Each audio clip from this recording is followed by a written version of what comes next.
Bismillahirrahmanirrahim. Assalamualaikum warahmatullahi wabarakatuh.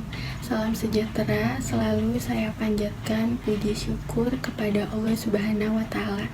Yang saya hormati Bapak Aditya Pratama MPD selaku dosen mata kuliah Bahasa Indonesia dan juga teman-teman yang berbahagia. Perkenalkan, nama saya Aprida Mayanti dari Fakultas Ilmu Sosial dan Ilmu Politik, Program Studi Ilmu Komunikasi dengan NIM 2201030064 kelas 1B. Alhamdulillahirrabbilalamin, pada kesempatan kali ini saya akan memaparkan latar belakang dari proposal yang saya ambil dengan judul motif menggunakan self-disclosure pada penggunaan Instagram dalam first account dan second account. Pada zaman dahulu itu, seseorang melakukan komunikasi secara langsung atau tatap muka yang biasa kita sebut dengan face to face. Karena pada zaman dahulu belum terdapat media sosial atau alat komunikasi yang canggih seperti sekarang. Nah, namun dengan berkembangnya zaman, kita bisa melakukan komunikasi secara langsung maupun secara tidak langsung. Karena pada saat ini terdapat banyak sosial media yang bisa kita gunakan untuk kita berkomunikasi dengan siapapun yang kita mau. Sosial media itu salah satu contohnya itu ada Instagram. Di Instagram itu kita bisa mengemukakan apa yang kita inginkan, kita bisa menyalurkan kreativitas atau ide-ide kita lewat Instastory contohnya, atau kita bisa memposting apapun yang kita mau, dan juga banyak hal lain yang bisa kita gunakan dengan bijak dalam akun sosial media Instagram tersebut.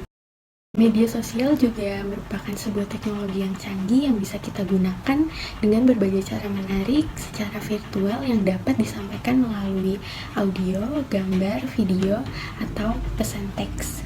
Di sini juga ada komunikasi dalam media sosial yang dimana melibatkan video, gambar, teks, dan juga audio. Karena media sosial itu merupakan sebuah teknologi yang canggih yang bisa kita gunakan dengan berbagai cara menarik secara virtual.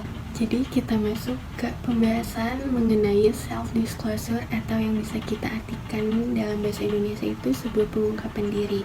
Jadi self-disclosure ini merupakan bagaimana seseorang dapat mengungkapkan dirinya atau singkatnya bisa kita sebut dengan keterbukaan diri terhadap orang lain sesuai dengan batasan-batasan yang ia punya. Karena dengan menerapkan self-disclosure ini kita bisa membuat hubungan komunikasi kita bisa menjadi lebih baik dan juga efektif terhadap lawan bicara kita. Ada 3 contoh di sini.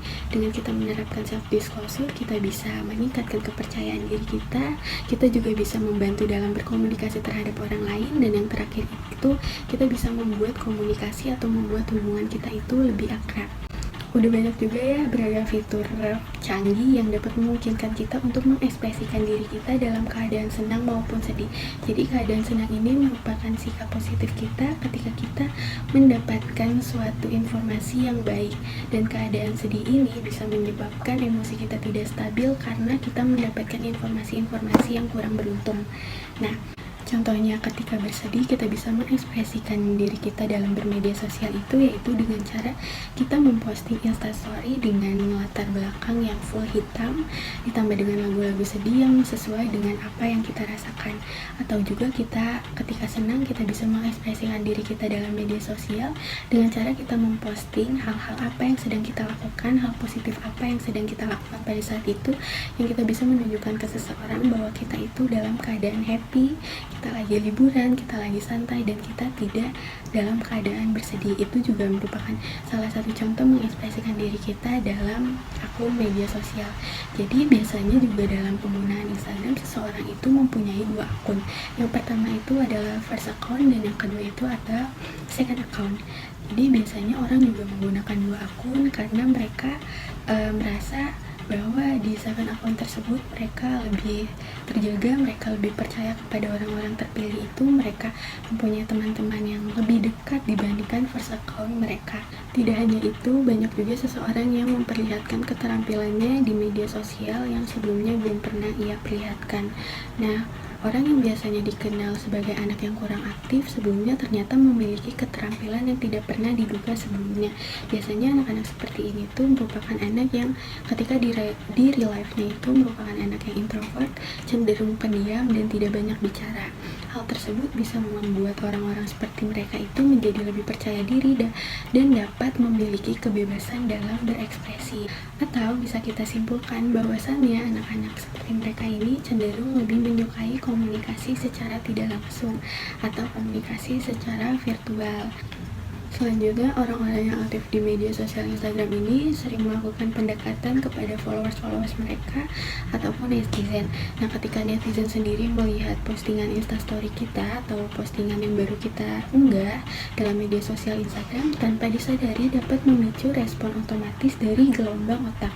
Misal seperti pupil mata kita membesar ketika melihat sebuah postingan Instagram yang dimana itu menunjukkan berita-berita yang mengejutkan. Contoh lainnya itu seperti rasa penasaran ketika sebuah akun mengupdate Instastory mengenai ulasan perawatan kulit atau review skincare. Nah, pendekatan ini kemudian menempatkan khayalak dalam posisi melakukan proses informasi, dan hal demikian merupakan aktivitas khayalak dalam menyaring serta menerima informasi sesuai dengan yang diharapkan. Di era sekarang ini, seringkali kita sebagai pengguna Instagram merasa khawatir dan bimbang terhadap apa pendapat orang lain tentang diri kita. Hal ini dapat memicu terjadinya kita tidak bisa membuat keputusan atau kita sulit membuat keputusan sesuai dengan apa yang kita inginkan. Kejadian ini sama seperti seolah-olah kita menjual diri kita atau mengorbankan diri kita untuk menyenangkan para followers yang ada dalam Instagram, dalam first account maupun second account kita sendiri. Oleh karena itu, teman-teman, mulai sekarang diri kita tidak boleh lagi menahan sifat untuk menjadi apa yang diharapkan orang lain hanya demi kebahagiaan atau kesenangan para followers kita. Dan akan lebih baik jika kita menghargai diri kita sendiri dan menerima apapun yang ada dalam diri kita, karena ketika kita bisa menghargai diri kita, itu merupakan salah satu hadiah terbaik untuk orang-orang yang kita sayangi dan kita cintai di lingkungan sekitar kita. Jadi teman-teman, saya harap sudah cukup jelas dengan saya memaparkan materi latar belakang mengenai motif penggunaan self-disclosure dalam penggunaan Instagram first account maupun second account. Dan pada dasarnya itu di era sekarang atau zaman sekarang ini banyak atau berbagai macam cara atau beribu-ribu cara untuk kita melakukan komunikasi baik secara langsung maupun secara tidak langsung.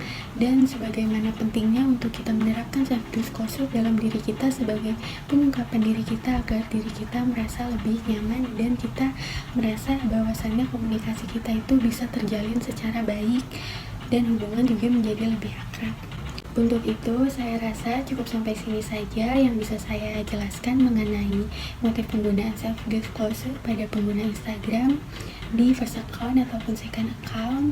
Kurang lebihnya saya mohon maaf dan saya mengucapkan terima kasih kepada Bapak Aditya Pratama, MPD, selaku dosen mata kuliah Bahasa Indonesia, dan juga teman-teman yang telah menonton video ini sampai habis. Kurang lebihnya saya mohon maaf. Wabillahi taufiq wal hidayah. Wassalamualaikum warahmatullahi wabarakatuh.